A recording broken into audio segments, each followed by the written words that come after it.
Squatters, are you terrified? When I bring them up, people get terrified, but maybe they're watching a lot of Fox News. I'm here to tell you exactly what you need to be worried about as a real estate investor when it comes to squatters in North Central Pennsylvania. First, there's three kinds, and we're going to cover them from least likely to most likely. So first, this is the true nightmare. This is the one you hear about on the news. The bad actor who breaks into your house and sets up home and knows the laws and the legal system so well that it's going to take months and months and months and thousands of dollars to evict them. Well, in North Central Pennsylvania, I've actually never seen that happen. I don't see people really trying it, and I don't see that happening. Now, why? I think it's because we have a legal system and a legal structure here that isn't really friendly toward that. I'll go into Philadelphia, and there's a situation where you can get 6 months free rent pretty easy. But here in North Central PA, our police, our courts aren't going to let that happen. The next least likely, but we do see it sometimes, is what I call the scammed. Scammed means there was another bad actor who tricked an innocent person, and that innocent person is now the one squatting in your rental. So maybe you had it up for lease,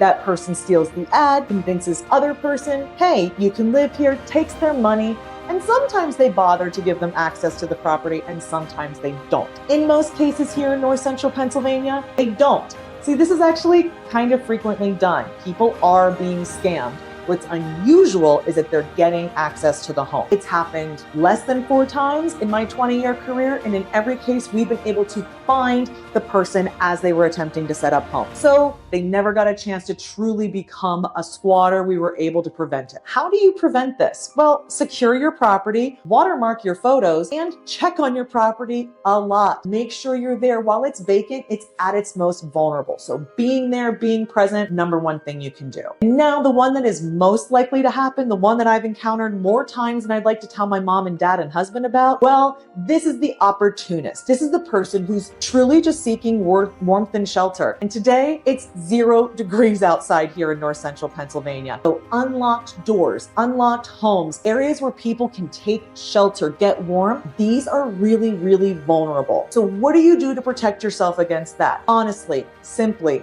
lock your properties up. Regular locking mechanisms are all you need, and you need to check on the property pretty frequently. Now, the thing you need to remember about these kinds of squatters is that they can represent a danger to you. So when you're going into your properties, whenever they're vacant, we never assume that somebody isn't here. It's a matter of personal protection. So we're going to be loud, we're going to be aggressive, we're going to try to scare that opportunist so that we can hear them and get ourselves out of danger. Never hesitate to ask the police for help. You can call 911 or the non-emergency number and let them know you have reason to believe there could be somebody in the home. This is a free service that they'll do and come out and accompany you. I would never put myself or a team member in danger's way, so I encourage you to use that resource. So not a lot to fear when it comes to squatters out there. I think you need to understand what's going on and protect yourself. Don't believe what they're saying on the news, at least here in North Central PA.